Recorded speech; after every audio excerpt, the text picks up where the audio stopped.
Good afternoon. My name is Sarah Henry with the Office of Homeland Security and Emergency Management, and I'm the communications manager for that group. Austin Center for Events works really closely with all the event organizers over the fall festival season to really safe environment for great food and great music and all the things that make Austin's culture special. We set up an event operations center at the festival with staff from all the public safety agencies who you'll hear from today as they are joining us this afternoon. From the event operations center, we geofence the festival footprint so that we're able to provide essential services like law enforcement, fire, and medical services within that footprint. And what that allows us to do is to not interfere or get in the way of providing those essential services to the rest of the city while we have so many visitors and folks attending the special events that we have over the next few weekends. The Office of Homeland Security, in addition to having folks on site at the festival, we also will have people at the Emergency Operations Center and staff on standby to support in the event of an emergency.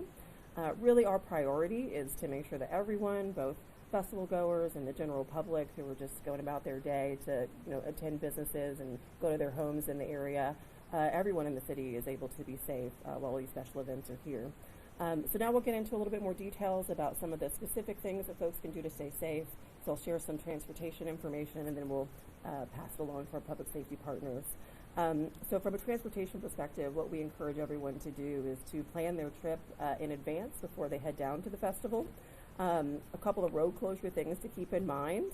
All the roads surrounding Zilker Park, including portions of Barton Springs Road, Stratford, and Blue Neff Road, and Toomey Road, all of those will be closed to traffic, but there's plenty of ways to get around to the festival.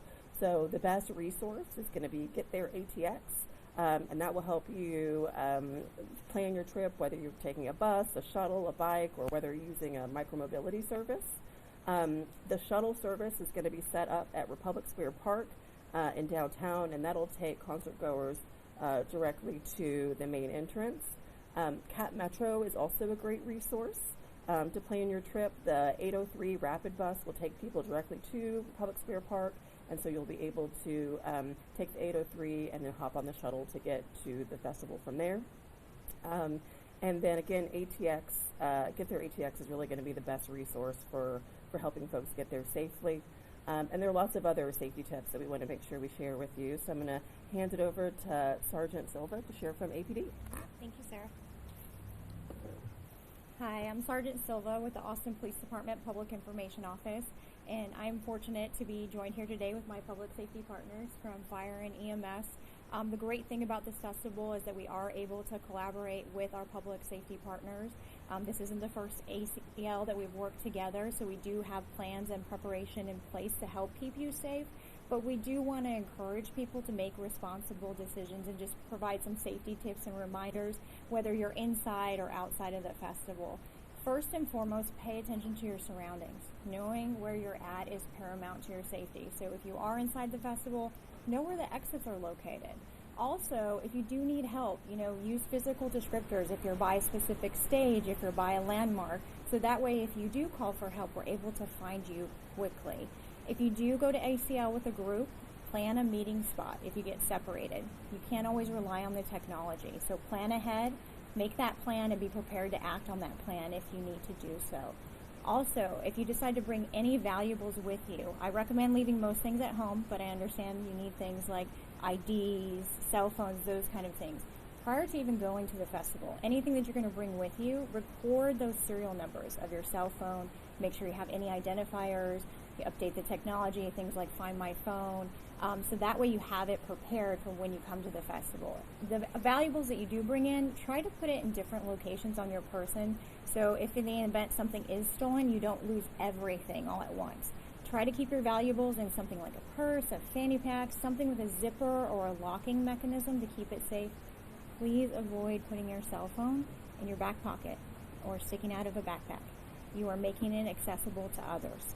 So please, please, please remember that. Keep your valuables safe.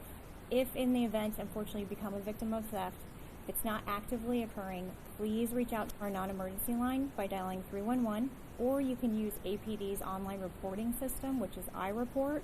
And again, if you have all that information beforehand, the more information we have, the better.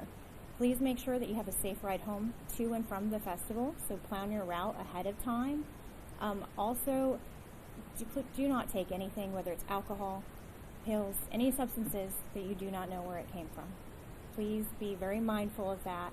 We want everyone to have a great time. We welcome anybody who might be visiting to Austin. Welcome to Austin. And then we want everyone to enjoy the festival and keep our community safe. So I'm going to turn it over to AFD, Captain or Chief Stewart. Thank you. I'm Carrie Stewart, Division Chief for the Wildfire Division for the Austin Fire Department. And we hope everybody's excited about their time to spend here in Austin. But even though we've had some rainfall and our temperatures have dropped a little bit, we are still in a drought conditions here in Central Texas. And Austin is in a high wildfire risk area. So we have some reminders about avoiding any ignition sources that could start a wildfire. So we encourage everyone to avoid parking in tall grass. Use caution when enjoying our trails and our natural spaces that Austin is known for and that are beautiful in our area. We also encourage you to dispose of any smoking materials appropriately. And to reiterate one of Sergeant Silva's points, make sure that you have a meeting plan with anybody that you're going to the festival with in case we do have a wildfire or any other emergency that requires an evacuation. We also encourage you just to listen to first responders and enjoy your time here.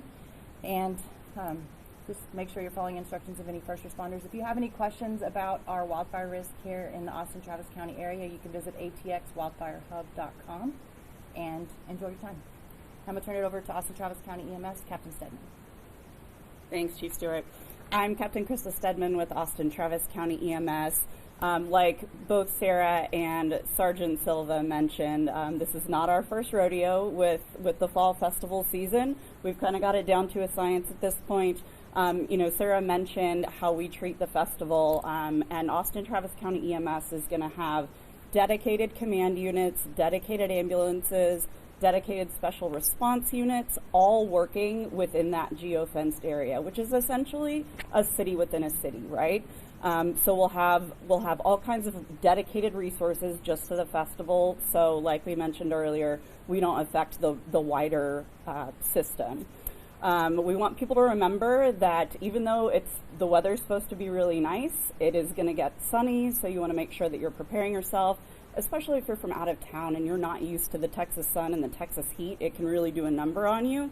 So just make sure you're preparing your body, make sure that you are hydrating, make sure you're using things like caffeine or alcohol in moderation, make sure you're wearing sunscreen, wear a hat just to protect yourself from the sun if it gets too hot.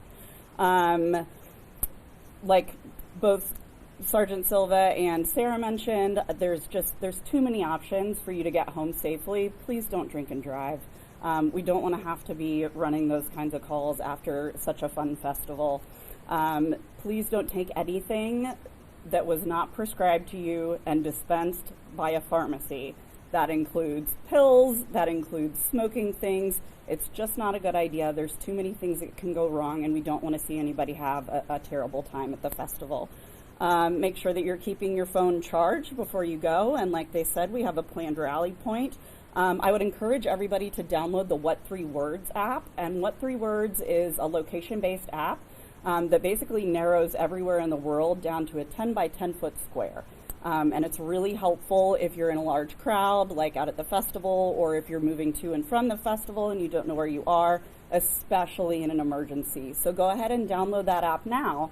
Make sure that you know how to use it, and then if something happens, you know exactly where to tell first responders that you're at.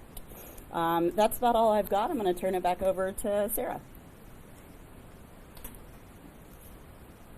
Thanks, Captain. So in conclusion, we really just want everyone who's coming out to the festival this weekend to have a great time, enjoy the beautiful weather. Finally, we're going to see some cooler weather this weekend, but do it safely. Make sure you're planning your route ahead. Make sure you have all the safety things that we've mentioned in mind as you head down to the festival. And with that, we'll open it up for questions. So if you're on the grounds and you need help for whatever reason, what should you do? Can you take it? Yeah. So like I mentioned before, obviously knowing where you are is paramount. That's why we want people to pay attention to landmarks. We want people to pay attention to what stage they're by, or use the What 3 Words app. You can call 911. If you see somebody that's from public safety at the festival, you can flag them down.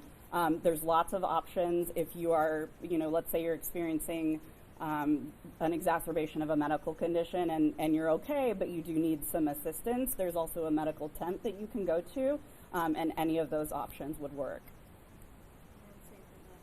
For the public safety side, we will have officers both inside and outside of the park. So if you need help, flag one of us down. That's what we're there for, is to keep you safe. So please let us know. We're there to help you. We're there to keep our community and the festival goers safe.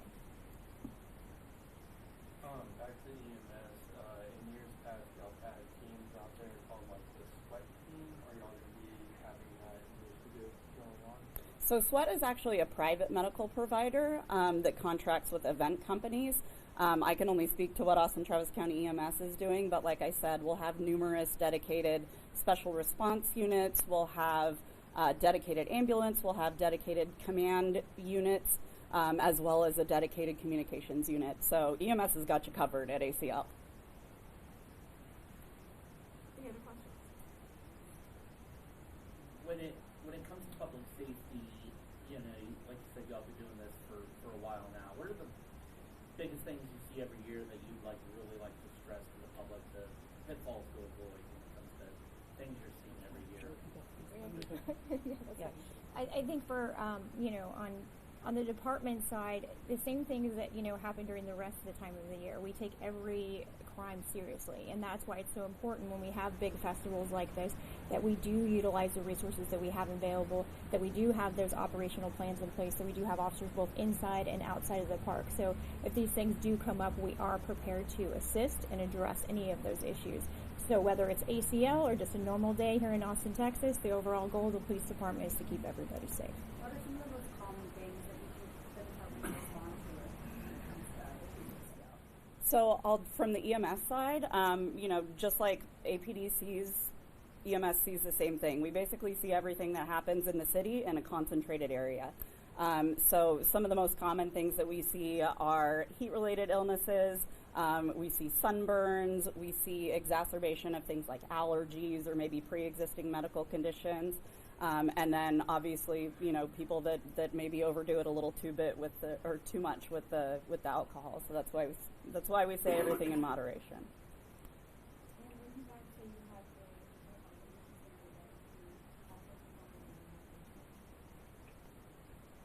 Yeah, so an event operations center is a little bit like an emergency operations center, but our special event teams across all the public safety agencies and Austin Center for Events, which is made up of Parks and Rec, Austin Transportation, Public Safety, Homeland Security. There's about 13 different departments and agencies that make up Austin Center for Events.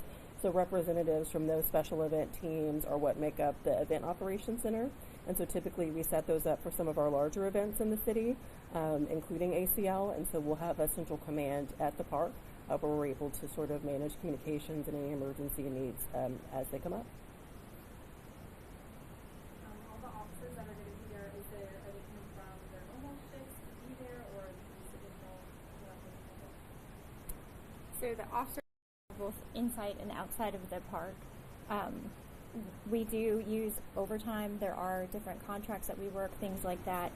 We do utilize the resources that we have available because we do know that we will have a lot of people, again, in a concentrated area, and we want to make sure everybody's safe.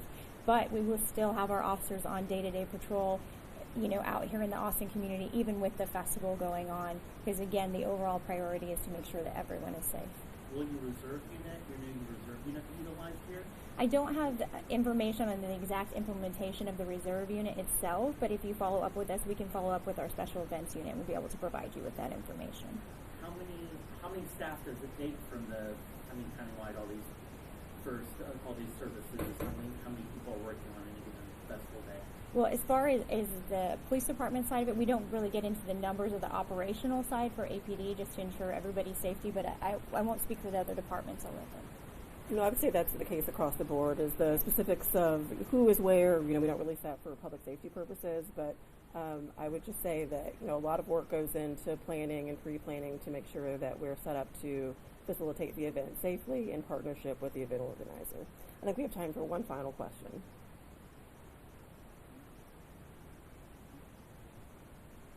Thank you, everyone. Thank you guys so much.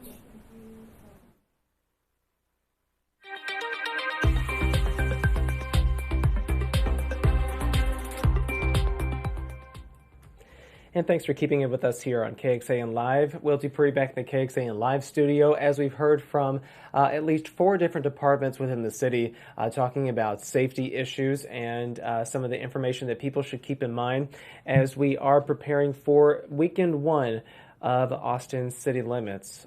We want to show you now a live picture pointed westward on our Austonian camera. There on the south side of the river, the Lady Bird Lake, I should say, is the festival grounds at Zilker Park. On our website right now at kxan.com, if you are planning to go to Austin City Limits Music Festival this weekend, we have so much information for you, including a transportation guide, information about the lineups for each of the days, and also forecast details, because you might have heard the first responders mention there that the weather is actually supposed to be quite a bit cooler than we've been experiencing here in the last few months or so, which is some great news there. But if you want to find out those forecast details or pretty much anything else related to ACL, we have that information available for you on our website, as well as the KXAN News mobile app and the weather app. Download that as well, because you can look at that and check out the latest forecast and what the conditions are for the day that you're going to the festival, whether it's just one or all 3.